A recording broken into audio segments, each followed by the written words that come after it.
Welcome to the Voice of Retail podcast. My name is Michael LeBlanc, and I am your host.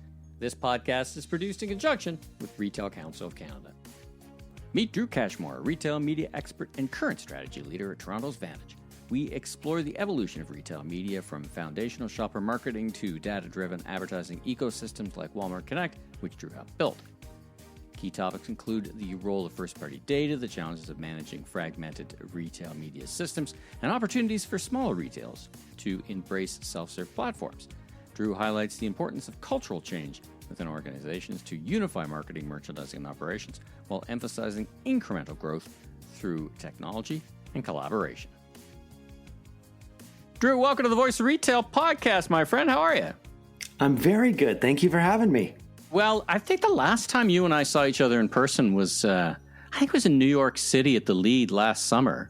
And I agree. Thank you for remembering that. I've been wanting to be on this for a long time now. I'm so excited. I'm excited to have you. And you know, you're a Canadian institution and now becoming a global institution. And we're going to talk about retail media. We're going to talk about media. But I'm not going to miss the opportunity to have somebody who's been part of retail for so long to get your other opinions. But in advance of all that, I know you, but the people listening may or may not. Tell us about who you are and what you do for a living. What's been your journey? Of course. So Drew Cashmore, I have spent the better part of a decade and a half in retail media and retail in general. I started my career in retail in the Canadian market, working for a company called Walmart. I built their advertising business from scratch to a pretty large scale retail media business in the Canadian market. And then I was asked to move to the US in 2017 to create what has now become known as Walmart Connect. And so I was in the early stages of the evolution of Walmart's shopper marketing program through to retail media. And we scaled that business in the US at the time I was there from about less than $500 million to $2 billion, and did some pretty spectacular things overall. And then I went on to do a bunch of other things, including creating a consultancy in retail media, as well as the CMO of a live shopping platform called Firework. And I'm currently running strategy at a company called Vantage, which is a retail media orchestration layer. Now, Vantage and Aaron has been on the podcast before. Listeners may just recognize that name, and talking about one of the top tech companies in this country, I think, in this space for sure. And I say in Canada, but really a global player. Now, a question before we move on. So you went from Walmart Canada to Walmart US. What was that like for you? Like, you know, some would say, well, there's just a lot more numbers to play with, but you know, there's a lot more people. How do you not get lost in an organization that big? And, you know, you've got to make impacts that are so ginormous to be noticed, not as an individual, but as whatever your initiative is. And how did you find that experience? Was it a good experience for you? I would say I was blessed to have come from the Canadian market first, because it gave me a much more rounded view of what needs to happen in retail media. And I think this is something that we often might forget in the Canadian market. Yes, we are operating at a smaller revenue scale, but it doesn't mean that what we're doing is any less complicated. And so when I moved to the US, I had the benefit of having created an omni-channel retail media business, one that had scaled, one that had thought about all of the intricacies of change management within the organization, and how do you really get engagement across a wide variety of roles and functionalities. And so I think that benefited me greatly in moving to the US, and allowed us, frankly, within Walmart Connect US to take some of those early stage learnings and apply them to a much larger scale. Do you think of yourself as a retail guy or a media guy? I think of myself as a retail guy. I think this is a big misconception or misstep that a lot of retailers make in retail media, is that they focus on the word media instead of retail. We are customer first organizations. We are businesses that are built around our employees. And I think it's really, really important as we think about introducing media into that ecosystem, that it serves to benefit and not disrupt those overall experiences for them. As you were describing the transition over to the U.S., I was reflecting on the fact that, you'd be talking to many, if not all, of the same kind of vendors. For example, we'd call them vendors to Walmart, right? There'd be a similar cast of characters. There'd be new ones, of course, but a lot of the big vendors would be very similar, right? Because they're big multinational companies. So there'd be very analogous, whatever changes you'd want to make. Yeah, there's lots of smaller players, and that's one of the advantages of retail media, certainly in any kind of self-service platform. Yeah, was that your experience as well? Yeah, the scale, going back to even your first question, the scale of investment is much different, and you can do a lot more things and hire a lot more resources and build a lot more sophisticated technology as a result. But the story is the same generally in the US, and the motions we needed to go through were the same as they were in Canada, and frankly, as they are around the world. I've had the benefit of being able to work with retailers in Europe and in Australia, in parts of South America, and it's incredible how consistent the problems that we are addressing are related to retail media. And what's even more interesting to me is that the way we're addressing them is to figure it out ourselves. And so each individual retailer globally is trying to figure out retail media in the context of their broader organization and doing it alone. And so I think one of the big things that I take away from my learnings in the US is that taking everything that we built as a core architecture for what is now a $5 billion retail media business can be applied all the way down to a $10 million retail media business. And we can and really help leapfrog some of the incumbents in that regard. Well, let's not assume that all the listeners know what we're talking about when we talk about retail media. Because, when I talk about retail media, I think the awareness, and I remember 2 years ago, I did a question in a survey I do, and a lot of people said, I don't understand what you're talking about. Never heard of that term. I think we're in the world of people have heard of the term before, but I often get questions like, what's the difference between that and co-op spend? And I don't understand what retail media is and how it's different. And talk about, again, at a high level, just lay the groundwork for us. What is retail media? How is it different than co-op dollars? I'm paying into a flyer or I'm getting a listing fee or whatever. How's that different from what we're going to talk about or what you do today? I think about retail media as a data-driven advertising experience within or around a retail environment. And so it's not too dissimilar from shopper marketing of old or co-op.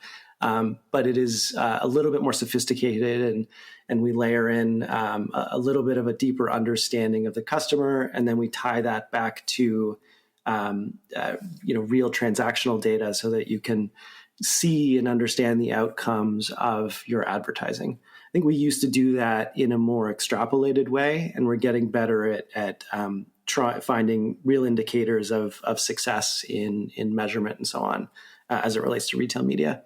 Where's that money come from? Let me ask you quite bluntly, because in some ways, for many, many years, shopper marketing, we know there's shopper marketing budgets in the brands that are selling to the retailers. There's monies invested from the vendors that go as part of overall programs. This money, to me, these dollars that are invested in retail media feel like they're coming from a different bucket. If the same brand, they're coming from a different bucket. And am I thinking about that the right way?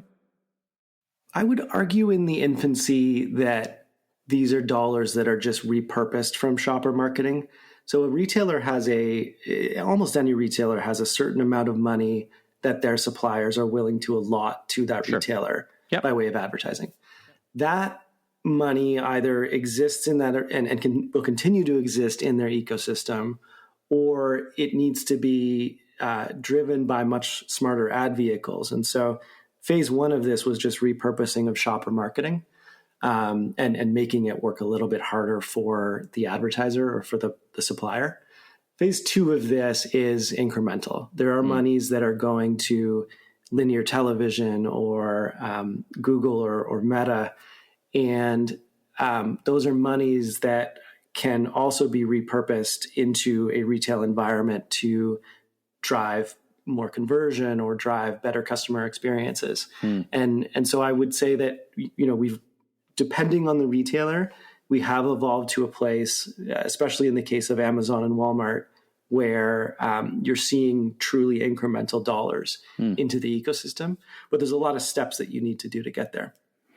Is it the case that when you think about those dollars that are coming over from, let's say, the platforms, that there is a world in which these things work together? So I saw a presentation from the folks of Meta who seemed to me to be pretty freaked out by the concept of losing dollars to retailers, basically, and saying, we're better working together. Is there a world in which you see retail media and the platforms working together, 1 + 1 = 3, or is this a zero-sum game?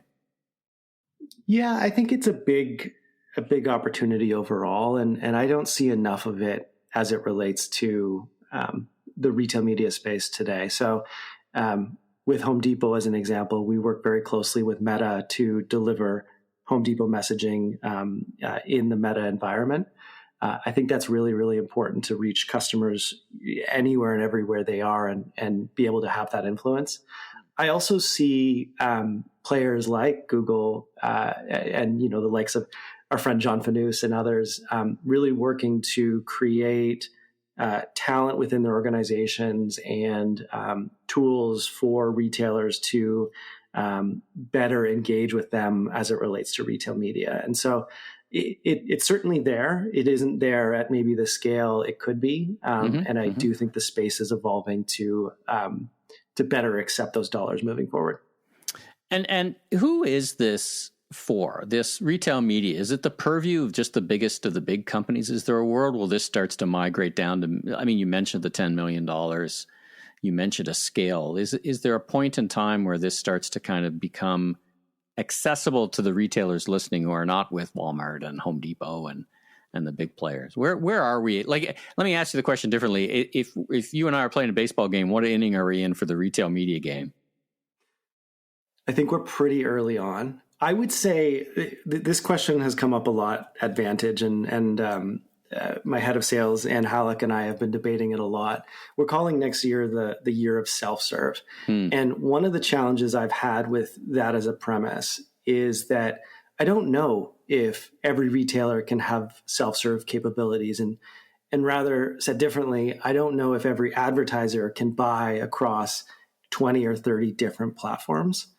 But one of the things that seems to be true in this space is that every retailer has a dedicated partner within a CPG or within their supplier organizations.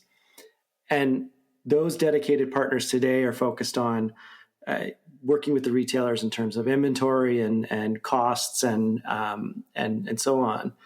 It stands to reason that role could expand to support retail media as well, and or similar roles, and that the individual at a supplier that is responsible for a dedicated retailer relationship could also work with a, say, self-serve platform that's simple enough to use to power advertising in and around that retail environment. And so that's to say, I do think that there is a model in the future whereby every retailer can independently play in retail media, in addition to the proliferation of what I perceive to be networks in this space that'll also help drive more advertising dollars into retailers. Let's talk about Vantage for a few minutes, because it feels like the Vantage that I know is really trying to enable that kind of more self-serve. Because speaking broadly, there's two tranches of vendors in any retailer. There's big vendors with lots of resources, and they, I don't know if it's the 80-20 rule, but there's lots of vendors who are kind of too small to take meetings with, and they have a small amount of money, maybe they're seasonal, and it feels like Vantage is the building a self-service platform. You mentioned Home Depot. Talk about Vantage for a little bit and what you do and where you sit in this ecosystem. Sure. So Vantage, to contextualize this best, is the platform that powers Orange Access, which is Home Depot's managed service and self-service platform. So they both work directly with suppliers and run their advertising in the platform.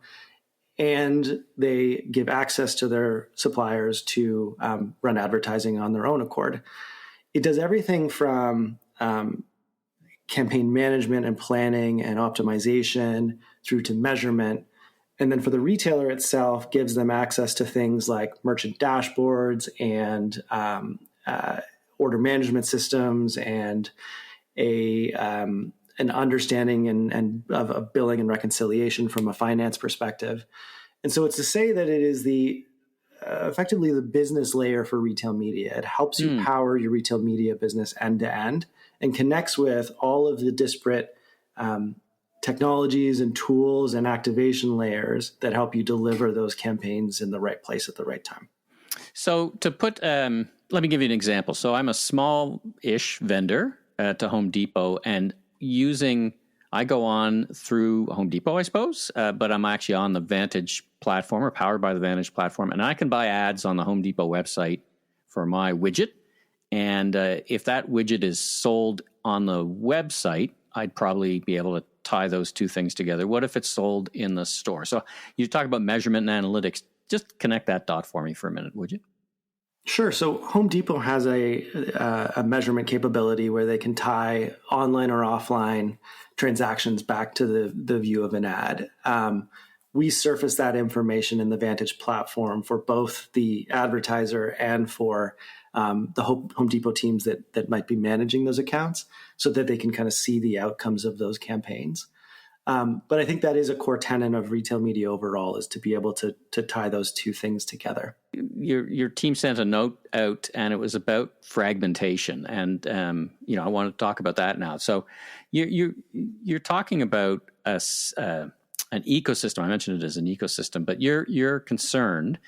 I don't know, concern is the right word. You tell me that there's some fragmentation happening. What does that mean? And what's your perspective, kind of where, at the stage of the baseball game in the second inning, that things are not going or could be going in a different direction or should be going in a different direction?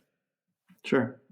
So if I step back to what I perceive to be the problem in the space, when we built retail media or even in the more early stage RMNs, you've got a bunch of legacy systems within retail that whatever the retail media technology stack is needs to interface with. You've got our retailers that are chasing revenues today and or expecting revenues at a scaled capacity because they're hearing about such an incredible opportunity in the retail media space. And so RMNs are coming in and being tasked with very large revenue targets right off the bat. And then you've got, frankly, a slight difference of opinion about what are the tools and systems and approaches to retail media that individual retailers need to undertake. And as a result, you get to a very Frankenstein technology stack and approach to buying media. And what has been, frankly, surprising for me on this side is just how many large-scale retail media businesses are built and managed off spreadsheets. And so workflow and different tools and information is passed in a very archaic way, and nothing really connects to each other. And so what we see at Vantage and what I think generally needs to happen in this industry to kind of break that cycle and truly find efficiencies in the model is to create that system that ties all of it together and then interfaces with different systems of record such that you have unified workflow and you have a single place where you can build and buy and manage your retail media business.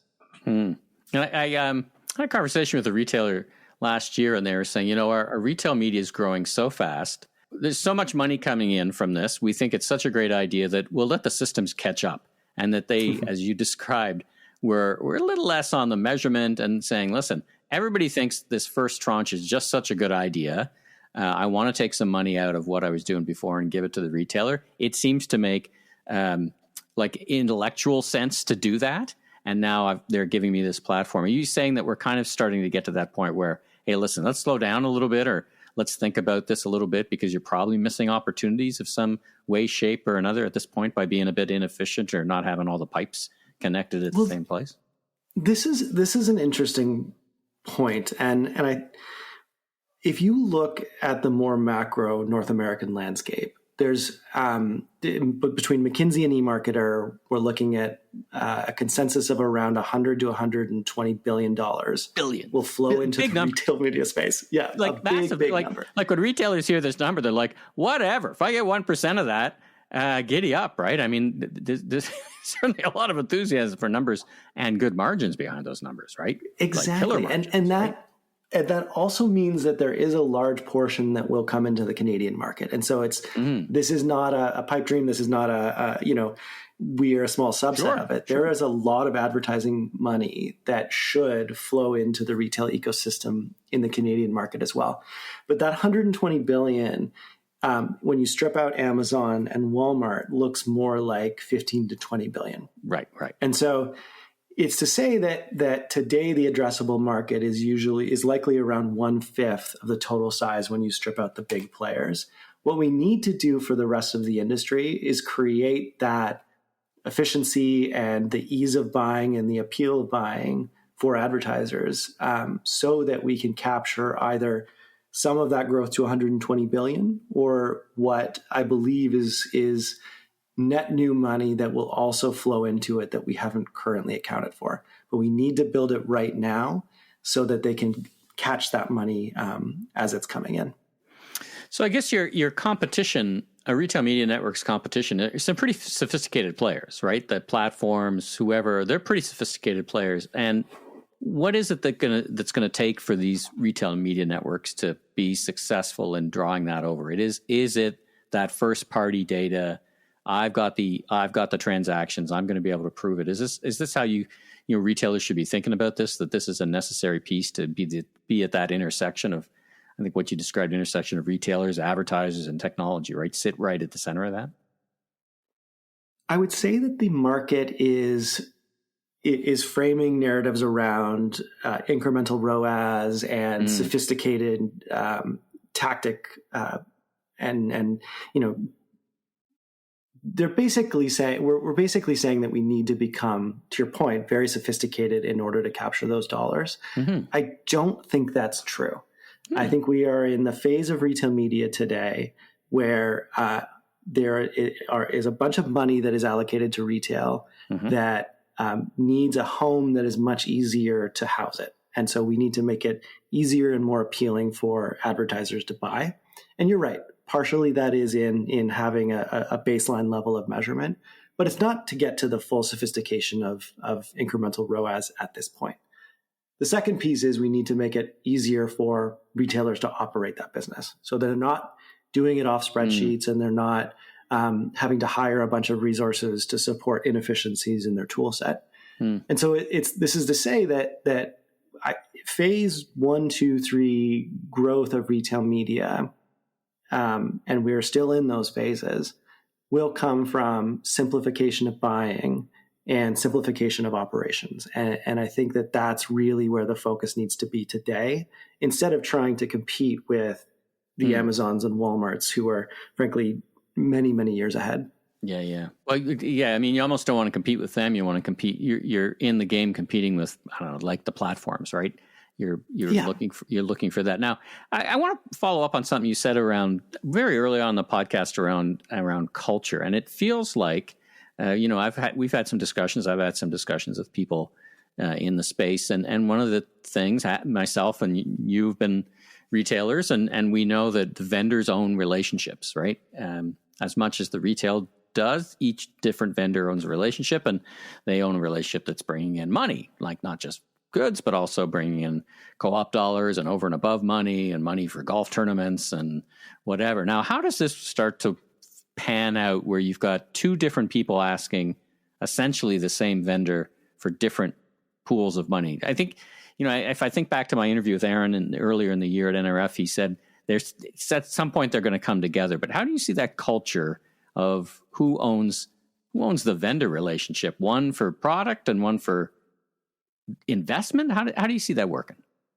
It's a great question. And I think this is probably the most important and missing conversation from the stories around retail media today, which is arguably change management within our organizations is by far the most important thing that we should be focusing on today.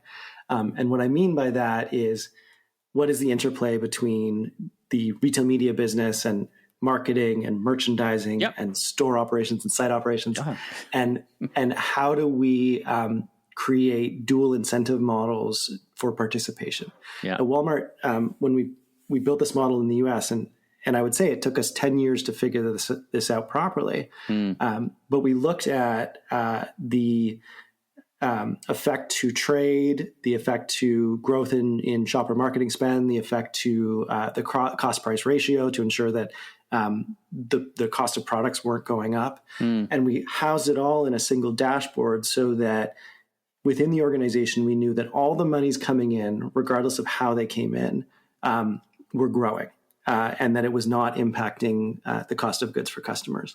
And I think those are the types of efforts that retailers need to undertake today, which is starting to look holistically at their investments and their relationship with their supplier as it relates to those investments.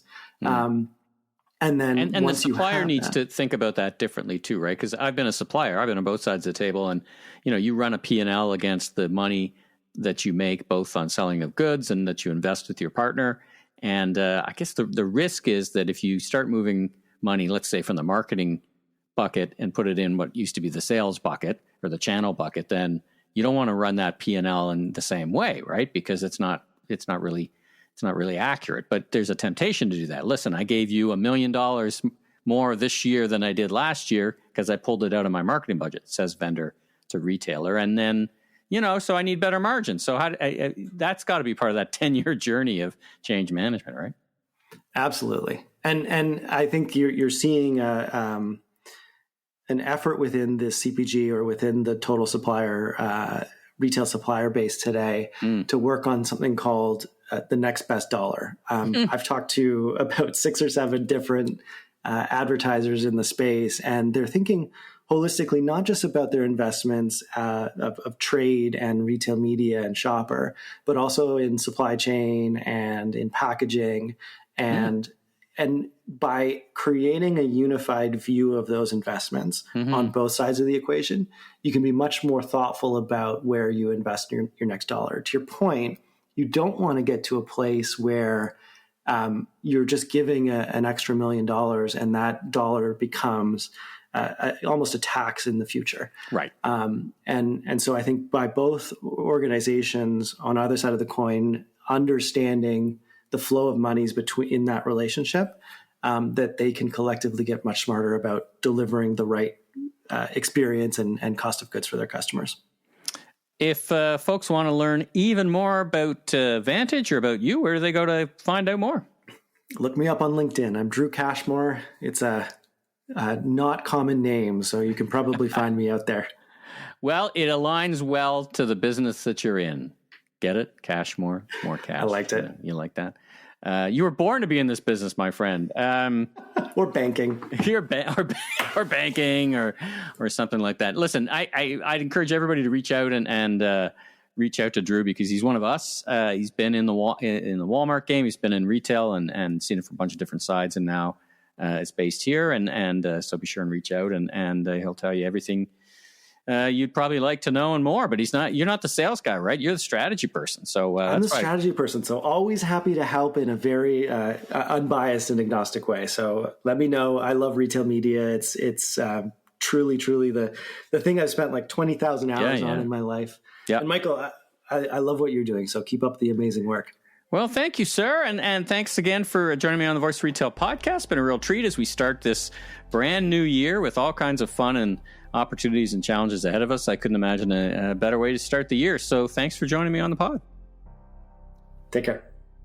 Thanks for tuning into this episode of The Voice of Retail. If you haven't already, follow on your favorite podcast platform so new episodes will land automatically each week. And be sure and check out my other retail industry media properties, the Remarkable Retail Podcast with Steve Dennis and the Global E-Commerce Leaders Podcast. I'm your host, Michael LeBlanc, Senior Retail Advisor, Keynote Speaker. If you want more content or chat, follow me on LinkedIn. Safe travels, everyone.